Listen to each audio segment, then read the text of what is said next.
नमस्ते दोस्तों, स्वागत है आप सबका स्पेशल लिविंग ब्लॉग में। मैं हूं आपकी दोस्त पूजा। स्वागत करती हूं आप सभी का मेरे चैनल पर। तो दोस्तों, आप कैसे हैं? उम्मीद करती होंगे सभी अच्छे होंगे।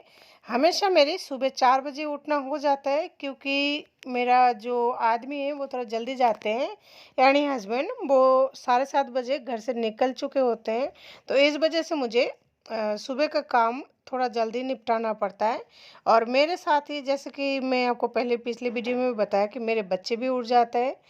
तो फिलहाल मैं भी उठ चुकी हूँ और रसोई में आ गई हूँ सबसे पहले, ताकि ब्रेकफास्ट बना सकूँ और बच्चों का लंच बॉक्स और उसके पापा का लंच बॉक्स तैयार कर सकूँ। और इसके साथ ही मेरे बच्चे भी उठ गए हैं, वो खेल रहे हैं, मेरे से बातें भी कर रहे हैं। तो चलिए दोस्तों, सबसे पहले जो रात का बासी बर्तन है उसे मांज कर तैयार कर लेती हूँ। तो आज मैं थोड़ा, यानी पौने 4 बजे उठी हूँ, यानी मेरे पास थोड़ा काफ़ी समय है। तो इस वजह से पहले बर्तनों को, या फिर आप ऐसा भी कह सकते हैं, मैं बर्तनों को मांजने से पहले एक बार अच्छी तरह धोकर सबको ऊपर रख देती हूँ। उसके बाद ही मैं इन्हें दोबारा से मांजती हूँ, ताकि एक बार पानी से धोने से इनमें जो भी जूठा वगैरह होता है वो अच्छी तरह धुप जाता है। यानी अच्छी तरह क्लीन हो जाती है। और दूसरी बार जब हम इन्हें मांजते हैं तब ये साफ़ होता है। फिर तीसरी बार हम फाइनली इसे धोकर तैयार कर लेते हैं। तो यहाँ पे थोड़ा-सा कचरा जो भी निकला था, पानी या फिर जो भी प बर्तन धोने के बाद में, उसे मैंने बाहर फेंक दिया है। तो चौथी मंजिल पर मकान होने का सबसे अच्छा एक ही ऑप्शन है कि आप ऊपर से पानी कई बार, मतलब हर बार नहीं, कई बार डाल सकते हो। तो फाइनली मैंने बर्तनों को धोकर क्लीन कर लिया है। अब इस साइड में थोड़ा बर्तन रखना है, इस वजह से पहले मैं इसे साफ कर लिए। और उसके बाद अब अच्छी तरह पोछा-वोछा लगा के फिर हम यहाँ पे बर्तनों को माँज कर रखते जाएँगे, यानी धोकर रखते जाएँगे, ताकि ये आसानी से सूख जाए और इस वाले साइड में इतना ज़्यादा प्रेशर ना पड़े। यानी यहाँ पे सब्ज़ी वगैरह काटना जो भी हो, जगह कम होने की वजह से एडजस्ट करना पड़ता है। तो इसलिए बर्तनों को साइड में रख देती हूँ और इसके बाद ही बर्तनों को माँजेंगे। तो मैं यहाँ पे बर्तन माँजने के लिए जो घड़ी साबुन आती है ना, उसी का इस्तेमाल करती हूँ। पहले मैं करती थी विम बार, और बीच में एक बार मेरे पास साबुन ख़त्म हो गया था, तो मैंने घड़ी साबुन का इस्तेमाल किया था। उसके बाद में से मैं घड़ी साबुन का ही इस्तेमाल करना पसंद करती हूँ। और सबसे पहले मैं यहाँ पे टूटी, यानी कि जिसे नल भी बोलते हैं, तो हमारे घर में तो टूटी ही बोलते हैं। तो उसे साबुन से, स्क्रबर से धो रही हूँ, क्योंकि इसमें हम टूटी के ऊपर क्या है, बर्तनों को धोकर रख देते हैं ना, थाली प्लेट जो भी होता है, तो इसलिए ये भी गंदा हो जाता है। तो मैं इसे भी थोड़ा पहले साफ कर लेती हूँ, उसके बाद ही बर्तनों को रखूँगी। नहीं तो यहाँ पे गंदगी, मतलब ये जो लोया है ना, पानी की वजह से कई बार थोड़ा जंग जंग भी होता है। मेरी फ्लोराइड की वजह से तो यहाँ पे कुछ ज़्यादा ही होता है। तो फाइनली मैंने इन्हें भी क्लीन कर लिया है। तो जी, मैं यहाँ पे काम करती जा रही हूँ और बच्चे, आप देख पा रहे होंगे, मैं बार बार बातें कर रही हूँ, मुंह को मतलब हिला रही हूँ। तो बच्चे मेरे साथ ही खड़े हैं। क्या करें, उनसे भी बातें करे जा रही हूँ कि उधर जाओ, खेलते रहो, या फिर सो जाओ जाके। लेकिन बच्चे एक बार जब जग जाते हैं ना, तो फिर सोते भी नहीं है, और मतलब बार बार ऐसे बातें करते रहते हैं। कभी मतलब क्या पूछ रहा है, तो कभी क्या पूछ रहा है। तो फाइनली मैंने बर्तन मांजना स्टार्ट कर लिया है। ये रात के मेरे पास जो भी बर्तन है, ये वही बर्तन है। और आज मेरे पास थोड़ा-सा एक्स्ट्रा काम भी था, तो इस वजह से भी मैं थोड़ा जल्दी उठ गई हूँ। एक्स्ट्रा काम, यानी कि मेरी फ्रिज में है ना, बहुत दिनों से, यानी हफ्ते भर का मलाई कह सकते हैं आप। तो जितने भी हफ्ते भर का मलाई है वो इकट्ठे हो गई हैं, तो उनका घी निकालना बहुत ही ज़्यादा ज़रूरी है। तो इस वजह से भी मैं थोड़ी जल्दी उठ गई हूँ, ताकि घी को निकाल के और फिर उसे ठंडा होने में थोड़ा-सा टाइम लग जाता है। उसे तैयार कर लूँ, तो वो उससे क्या, घर के भी काम आ जाता है, और बच्चों की खिचड़ी वगैरह जो भी है वो उससे बनाते ना। तो हाथ की मलाई से बनी हुई घी की बात कुछ और ही होती है, या फिर आप ऐसे भी कह सकते हैं, घर की बनाई हुई घी, उसकी जो खुशबू होती है वो बहुत ही, मतलब बहुत ही ज़बरदस्त होती है। और साथ ही उसका टेस्ट भी, और हम जो बाज़ार से लेके आते हैं ना घी, उसकी तुलना में थोड़ा अलग ही होती है। तो मैं कोशिश करती हूँ, जो भी घर की मलाई हुई, घर के मलाई की जो घी बनती है ना, वो बच्चों के खाने में इस्तेमाल करने का। बाहर के जो घी आता है वो भी इस्तेमाल करती हूँ, लेकिन अगर ज़्यादा बन जाता है ना, कई बार होता है 7 दिन की मलाई से भी इतना ज़्यादा घी बन जाता है, करीब आधी किलो, 3 पाव, 1 किलो, इतना घी तो बन ही जाता है। तो मेरे तो वही इस्तेमाल में आ जाती है बच्चों के खाने में डालने के लिए। और बाकी तो मंगाते ही है ऊपर से। तो वो मैं भैंस की मंगा लेती हूँ, भैंस की, गाय बाकी दोनों ही मंगा लेती हूँ, तो उसका भी इस्तेमाल करती हूँ। और फाइनली देखते-देखते मेरा बर्तन सारा माँज कर तैयार हो गई। और यहाँ पे एक नॉन स्टिक का तवा रखी थी, तो मैं उसे माँज रही हूँ।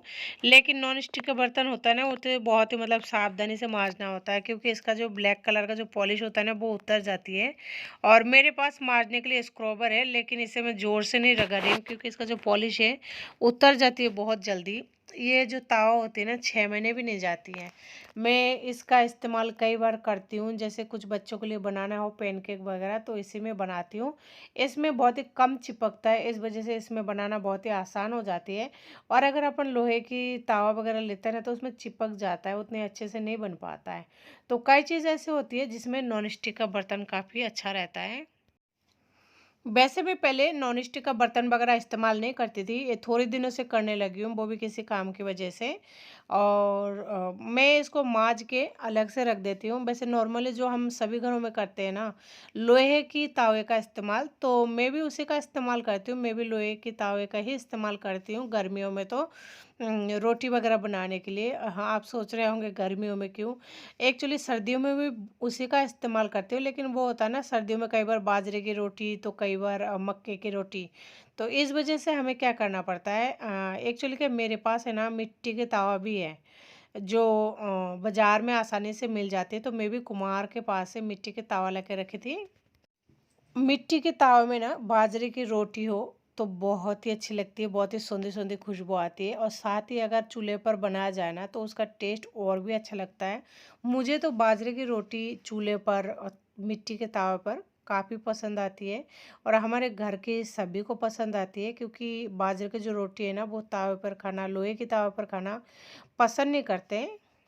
तो इस वजह से मैं एक मिट्टी का तवा ले रखी हूँ, तो उसी का इस्तेमाल करती हूँ सर्दियों के दिनों में ज़्यादातर। तो जी, यहाँ पे बच्चे बहुत ही ज़्यादा बदमाशी कर रहे थे, तो उसके बदमाशी को रोकने के लिए मैंने एक तरीका अपनाया है, और वो है, क्या नाम है, छोटे वाला जो लड़का है ना, वो टॉयलेट कर दिया था, तो इस वजह से मैंने उसे नहीं पहना है। बड़े वाला लड़का बहुत ज़्यादा मस्ती कर रहा था, तो मैंने कहा कि ना, आज इसकी जो कच्चा है ना, तू पहना दे। तो वो उसे पहनाने की प्रैक्टिस कर रहा था, तो छोटा वाला खड़ा नहीं हो पाता है ना अभी ठीक से। इस वजह से वो बार-बार उसके बालों को पकड़ के और उसके ऊपर मतलब गिरने की कोशिश कर रहा था। बड़ा वाला बहुत ज़्यादा गुस्से में हो रहा था कि सीधा खड़ा नहीं हो सकता क्या? तो मुझे बहुत ज़्यादा हँसी आ रहा था कि ये सच में सीधा खड़ा नहीं हो सकता। मुझे लगा नहीं था ये उसे कच्छा पहना देगा, लेकिन फाइनली उसने कर डाला। मुझे बहुत ही ज़्यादा खुशी हुई। और जैसे मैंने आपको बताया ना कि आज मैं मतलब घी निकालने वाली हूँ मलाई से, तो मैंने मलाइयों को बोतल में डाल दिया है और उसे 15 से 20 मिनट तक झकोड़ लिया, तो ये आसानी से निकल जाते हैं और इसमें बहुत ज़्यादा बर्तन भी ख़राब नहीं होता। तो मेरी मलाई बिल्कुल यानी कि जो मक्खन है ना, वो बनकर रेडी है। अभी मैं इस बोतल को काट रही हूँ, तो आप देख सकते हैं कितना बढ़िया मलाई बन जाती है, यानी मक्खन बन जाती है इस तरीके से। आप इसे ऐसे भी इस्तेमाल कर सकते हैं, और चाहे तो इसका घी भी निकाल सकते हैं। तो मैं इसका घी निकालने वाली हूँ, और बाकी अगर बच्चे बोले कि मुझे थोड़ा-सा खाना है, तो मैं उन्हें वैसे भी दे देती हूँ कटोरे में थोड़ा-सा, 1 चम्मच, आधे चम्मच। तो आप भी इस तरीके से ट्राई कर सकते हैं। कई बार अगर आपको बहुत ज़्यादा जल्दी हो ना, तो आप इस तरह से ट्राई कर सकते हैं। इसमें क्या होता है ना, बोतल में सारी मलाई को डाल दो और उसे झकोर लो, अच्छी तरह से झकोरना है। अच्छी तरह से झकोरने के बाद में आप उसे आराम से बोतल की मतलब काट लो ढक्कन को, जिस तरह अभी मैंने दिखाया ना आपको काटने के लिए, काट लो। ऊपर जो होगी ना, वो सारे के सारे है ना मक्खन से भरी हुई होगी। आप देख पा रहे होंगे सारे मक्खन निकल गया, और नीचे जो है वो छाछ है बची हुई। तो अभी मैंने उसे डाल दिया है इस बर्तन में, कढ़ाई में, और इसी में मैं निकालूँ, इसलिए इसी कढ़ाई में मैंने निकाल दिया है। तो अभी मक्खनों को अलग कर रही हूँ। मैंने बोतल में 1 लीटर वाली जो बोतल है ना, उसमें लिया था, तो आप देख सकते हैं इसमें कितना ज़्यादा मलाई निकला है। और ये 7 दिन की मलाई से ना 1 महीने का घी आराम से निकल जाते हैं। मेरा तो 1 महीने चल जाता है, क्योंकि ये जो घी है ना, 7 दिन की मलाई से मेरा कम से कम 3 पाव 1 किलो निकलने वाली है। तो आप देख सकते हैं कितना आसानी से निकल जाती है। अगर बहुत ज़्यादा जल्दी हो ना, तो आप इस तरीके को एक बार ज़रूर ट्राई करें। इसमें बोतलों में घी रह जाती है, आप चाहे तो उसे फ्रीज में रख दें आधी 1 घंटे के लिए, जब आपको टाइम मिले आप उस टाइम निकाल के उसे बना लें। कोई ज़रूरी नहीं है आप उस टाइम ही निकालें। इसमें बर्फ़ की पानी वगैरह या फिर मतलब कुछ भी अलग से डालने की ज़रूरत नहीं होती। तो आप देख सकते हैं सारे मक्खन निकल चुकी है।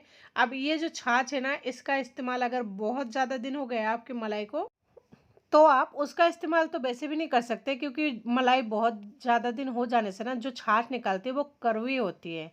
तो और अगर कम दिन की होती है ना, तो आप उसमें दही जमा दें या फिर उसका भी आप किसी भी तरह की कोई भी रेसिपी बनाकर तैयार कर सकते हैं। तो फाइनली मैंने यहाँ पे मलाइयों को मक्खनों को निकाल लिया है, और ये जो छाछ है इसका मैं इस्तेमाल नहीं करूँगी, क्योंकि मेरा जो मलाई है ना वो मैंने नॉर्मल फ्रीज में रखी थी। तो इस वजह से ये क्या है, हल्की सी मक्खन निकल जाने की वजह से कड़वी हो जाती है, यानी कि ज़्यादा पुराना है। और अगर मैं कम दिन के लिए कम दिनों की मलाई का इस्तेमाल करती हूँ, या फिर मलाई को 20 दिन तक भी अगर आप डीप फ्रीज में रखेंगे ना, तब भी वो ख़राब नहीं होती। तो आप उसका भी दही जमा सकते हैं।